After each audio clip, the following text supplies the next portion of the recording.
Ya, sigamos con la diferencia bayesiana. En el libro de McElrath, él lo que dice que, de forma muy modesta, el análisis de datos bayesiano, la diferencia bayesiana, no es más que contar la cantidad de veces que los datos podrían haber ocurrido de acuerdo a nuestros supuestos, ¿ya? Ahí vamos a tener que meter los datos junto con el parámetro. ¿Qué pasa en el análisis bayesiano? Todas las alternativas, las secuencias alternativas de eventos que podrían haber generado los datos se evalúan, que es básicamente la distribución de mi parámetro. Y a medida que vamos conociendo sobre las cosas que pasan, a medida que tengo los datos, algunas de estas alternativas se van podando. O sea, todas las alternativas que no son consistentes con mis datos se eliminan y algunas quedan rankeadas o evaluadas según qué tan creíbles son. Al final, solamente nos quedamos con lo que es consistente con nuestro conocimiento inicial y con los datos que tenemos. Ya, esto es una visión muy filosófica de la diferencia bayesiana, quizá un poco alejada de cómo funciona la práctica. Entonces acá les pongo una advertencia. Entender la esencia de la diferencia bayesiana puede ser difícil, ¿ya? Yo encuentro que entender la diferencia frecuentista también es difícil. Entender el concepto de sampling distribution y qué es un intervalo de confianza, qué es un p-valor. Esto también son conceptos que uno los tiene que masticar. O sea, uno tiene que irlos de a poco, entendiéndolos, mirando las fórmulas. Porque la estadística es una disciplina que los modelos, si bien son matemáticos, a veces las matemáticas no son tan difíciles de entender, pero entender conceptualmente qué hay por detrás, porque es difícil, porque es una disciplina que toca la realidad mucho, ¿no? Que tiene matemática, pero toca mucho la realidad. Entonces toca el mundo físico, ¿ya? Entonces vamos a tomar un ejemplo de juguete que pone McElrath en su libro para introducir los conceptos de diferencia bayesiana de una forma muy pedagógica. Es tan pedagógica que incluso el libro asume que los estudiantes ni siquiera saben de probabilidades. Entonces es muy simple la forma que lo introduce. Y yo voy a seguir eso. Entonces vamos a olvidarnos un poco de que sabemos de probabilidades, de variables aleatorias. Y vamos a sacar un ejemplo muy pedagógico y vamos a construirlo. Y de ahí, cuando terminemos este ejemplo, vamos a deducir, mira, cada parte de este ejemplo es esta parte de la diferencia bayesiana. ¿Ya? Así que síganme el juego acá. Ya, este es el problema que yo tengo. Tengo una bolsa que tiene 4 bolitas. ¿Ya? Marble tiene que una bolita. 4 bolitas. Y sé que las bolitas pueden ser de 2 colores. Pueden ser o azules o blancas. Entonces, sabemos que hay 4 bolitas en la bolsa. Me pasaron la bolsa y sé que hay 4 bolitas. Pero yo no sé cuántas son de cada color. Entonces, de cierta manera, podría decir que si usamos el lenguaje de inferencia, que mi población son esta bolsa de 4 bolitas. Y quizá el parámetro teta que poblacional es la fracción de bolitas blancas o de bolitas azules. Habría que ver cómo lo parametrizo. ¿Ya? Pero yo sé entonces que estas son las posibilidades que podrían ocurrir. ¿Ya? Podría ser posibilidad 1, todas son blancas. Posibilidad 2, hay una azul, 3 blancas. Posibilidad 3, 2 blancas, 2 azules. Posibilidad 4, 3 azules, 1 blanca. Posibilidad 5, 4 azules. Esas son todas las posibilidades que hay y que son consistentes con lo que nosotros sabemos hasta ahora que es la bolsa. Sabemos que en la bolsa hay 4 bolsas y que las bolsas pueden tener bolas o azules, bolitas o azules o blancas. Vamos a llamar todas estas posibilidades como nuestras conjeturas. Una conjetura, lo que yo creo que podría pasar. ¿Ya? La idea de la inferencia bayesiana va a ser ahora poder averiguar cuál de estas conjeturas es más, y acá en inglés usa la palabra plausible, que creo que plausible en español no suena tan claro. Digámoslo más creíble, ¿ya? ¿Por qué decimos creíble y no probable? Porque no queremos casarnos todavía con la notación, con todo el formalismo de la probabilidad, que tienen que sumar 1 y todas las cosas. Queremos que haya una credibilidad, que es un puntaje, por decirlo así. Entonces, de cierta manera, queremos nosotros poder rankear estas bolsas, estas conjeturas, por cuál es más consistente en base a lo que yo creo inicialmente y lo que voy a ver en la evidencia. ¿Y qué es la evidencia? Van a ser los datos. Entonces la evidencia va a ser los datos, que es el experimento que yo hago. Yo saco 3 bolsitas, 3 bolitas, aleatoriamente de esta bolsa. O sea, agarro la bolsa, la sacudo, meto mi mano, saco una bolita y miro qué color es. Y después la meto de vuelta, sacudo de nuevo y saco nuevamente. Estoy haciendo muestreo con reemplazo. ¿Ya? Entonces lo que yo veo los datos que me aparecen es una bolita azul, una bolita blanca, una bolita azul. Esos son mis datos. Entonces, ¿cuál es mi objetivo? Estos son mis datos. Yo sé que tengo una bolita que en un intento de 3 intentos aleatorios de sacar bolsita, con reemplazo me salió una azul, una blanca, una azul. Entonces a mí me gustaría rankear cuál es la conjetura más probable.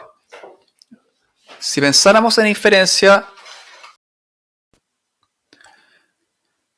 como les decía, si pensáramos de un punto de vista probabilístico, como hemos visto hasta ahora, que no quiero que me metan tan en detalle porque a ver después, de cierta manera podríamos pensar que teta, nuestro parámetro teta es la fracción de bolitas azules que hay en la bolsa. Entonces esto sería teta igual 0, esto sería teta igual 1/4, teta 1/2, teta 3/4, teta igual 1.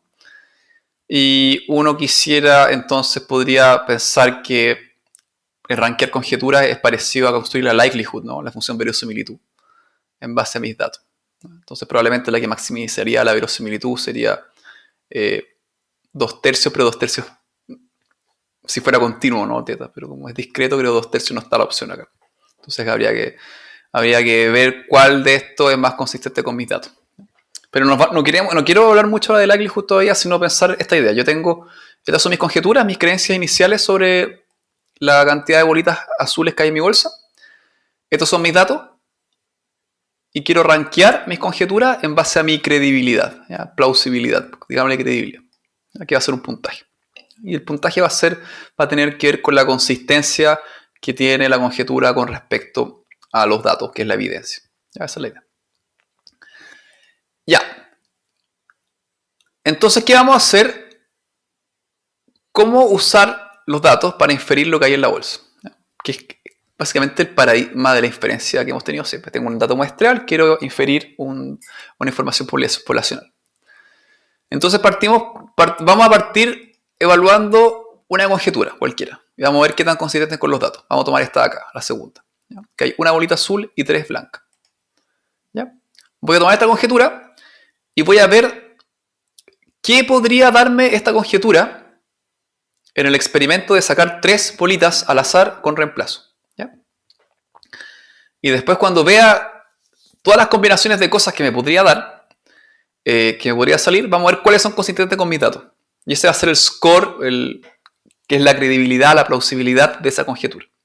Voy a repetir eso para todas las conjeturas y con eso voy a ver cuáles son las conjeturas más creíbles según mis datos, más consistentes con mis datos. Ya, asumiendo que esta fuera mi conjetura, asumiendo que esta fuera la conjetura, asumiendo que es verdad que la bolsa es así, cuando saco una bolsa al azar, una bolita al azar, podrían haber pasado estas 4 cosas. Una azul, una blanca, una blanca, una blanca.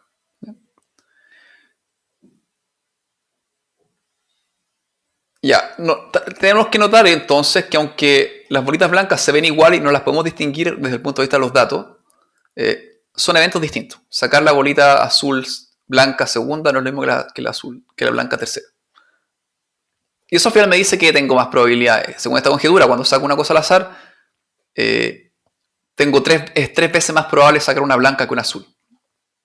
¿Ya? Entonces eso es importante porque significa que hay 3 más formas de ver una bolita azul blanca que una azul. ¿Qué pasa cuando saco la segunda bolita? Como yo devuelvo la bolita a mi bolsa y sacudo, es un evento independiente, lo que hago yo es agarrar este anillo que tuve al principio y replicarlo por cada camino. Tum, tum. Y ahora tengo 4 al cuadrado, tengo 16 caminos posibles. ¿Ya? ¿Qué pasa cuando yo tengo 3 bolitas? Cuando saco 3 bolitas con reemplazo, que es el tamaño de mi muestra, con reemplazo, hay 64 caminos posibles, 4 a la 3. Que son todos los caminos posibles. O sea, el camino que haya sacado 3 azules, este camino acá. El camino que haya sacado 3 blancas, son más opciones de acá. Son esta con esta. No sé, por la opción que haya sacado una azul, una blanca, una azul. podría ser esta,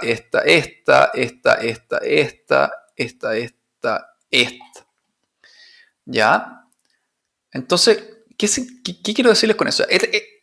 Si asumiera que esta fuera la conjetura real, o sea, si evalúo esta conjetura de acá, esta conjetura, para el experimento de sacar 3 bolitas al azar con reemplazo, me podría haber generado todas estas combinaciones de secuencia. Ahora, si nosotros queremos ver cuál de estas conjeturas o sea, de esta conjetura que estamos evaluando, de los caminos posibles, ¿cuáles podrían haber generado los datos que yo observé?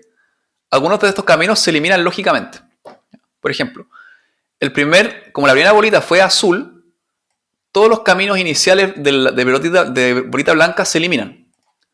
Como la primera bolita que saqué es una azul, acuérdense que mis datos son estos, azul, blanco, azul.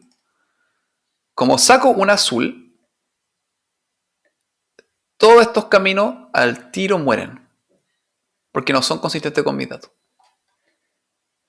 ¿Ya? Después, cuando saco una blanca, que es la segunda cosa, todos estos caminos de acá mueren.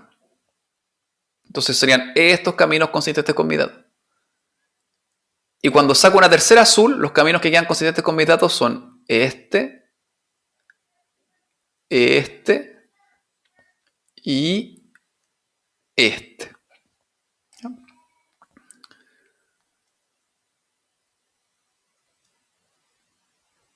¿Qué es lo que está escrito acá al final? Si se imaginan seguir un camino, dibujando un camino, tendría que pasar primero por la bolita azul del origen, y el segundo camino tiene que seguir partiendo con un azul, siguiendo con una blanca.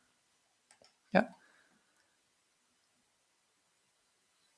Entonces después sacamos la tercera bolita, entonces tengo que eliminar todos los otros caminos del medio, ¿no es cierto? Y solamente me quedan los caminos que son consistentes con esto de acá. ¿Ya? Mucho más claro en este dibujo acá. ¿Qué es lo que pasó? Bueno, saqué una bolita azul, una blanca y una azul, y solamente son 3 caminos son consistentes con mis datos. ¿Qué significa eso? Que yo podría decirle que la credibilidad de mi plausibilidad de la conjetura, que mi bolsa esté formada por una bolita azul y 3 bolitas blancas, respecto a mis datos, tiene una probabilidad o un score de 3 sobre 64.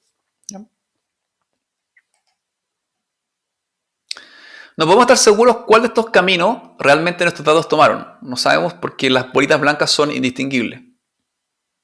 ¿Ya? Pero mientras consideremos las posibilidades que la bolsa contenga una azul y 3 blancas, que es la conjetura que estamos evaluando, estamos seguros que mis datos tomó uno de esos caminos. Esos son los únicos caminos que son consistentes con nuestro conocimiento que estamos evaluando de la bolsa, ¿ya?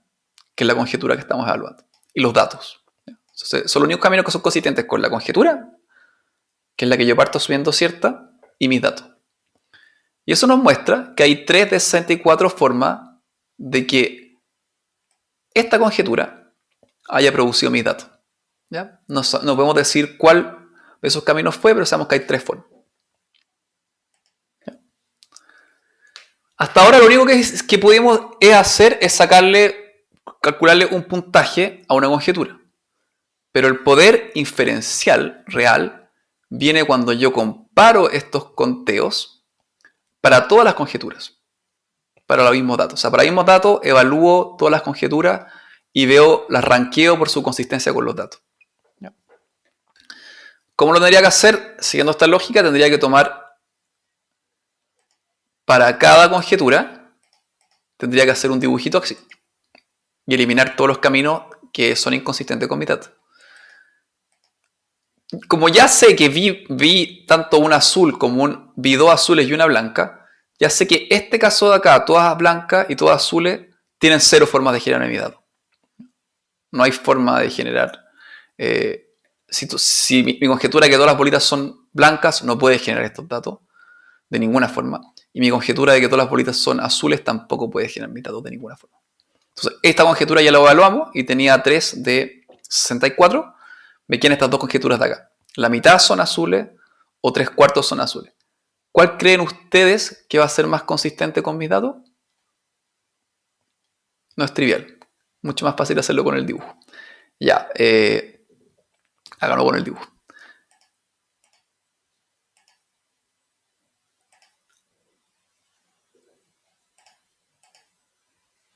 Entonces, la slide siguiente va a mostrar este jardín de los caminos que se bifurcan para las tres conjeturas que sabemos que por lo menos tienen alguna forma de generar mis datos. ¿Ya? Acá está. So, la conjetura, una azul, 3 blancas, ya la vimos. Tenía 3 formas de generar mis datos. Hagamos un zoom acá. Después la conjetura, 3 azules y una blanca. Aparte acá, 3 azules, muere este camino de acá, porque veo una azul acá, estos quedan. Después veo una blanca, entonces solamente me quedan estos caminos de acá. Y después la tercera azul, me quedan acá 3 caminos posibles acá, 3 caminos posibles acá, 3 caminos posibles acá. Tienen 9 formas de hacerlo. ¿Ya? Harto más que este. A 3 veces más. Y esta de acá, la idea es que sean la misma cantidad de azules que blancas. Vamos a un zoom. Tiene entonces 8 formas de hacerlo. ¿Ya? Parto entonces, obtengo un azul y estos caminos de acá mueren. Me quedan estos 2 caminos con azul vivos. Saco una blanca, me quedan estos caminos vivos y los otros mueren. Saco un azul y me quedan estos caminos de acá. Y son 8. ¿Ya? Entonces, ¿cuál es el camino? ¿Cuál es la conjetura más consistente con mi dato? Esta de acá. Entonces, si yo quisiera rankearme, decir que mi diferencia, esta es la conjetura más probable con mi dato, diría que es esta de acá. ¿Ya? Que es muy parecido a hacer máxima verosimilitud, ¿no? Pero no quiero entrar en esos formalismos aún, porque la idea es que los deduzcan. Eso, ¿ya? Y con eso terminamos el segundo video de introducción a la diferencia bayesiana. Ya en el próximo video vamos a empezar a ver cómo estas ideas de las bolitas empiezan de a poquito a construir los principios básicos de la diferencia bayesiana, que son estas distribuciones de mi parámetro. ¿Ya? Seguimos.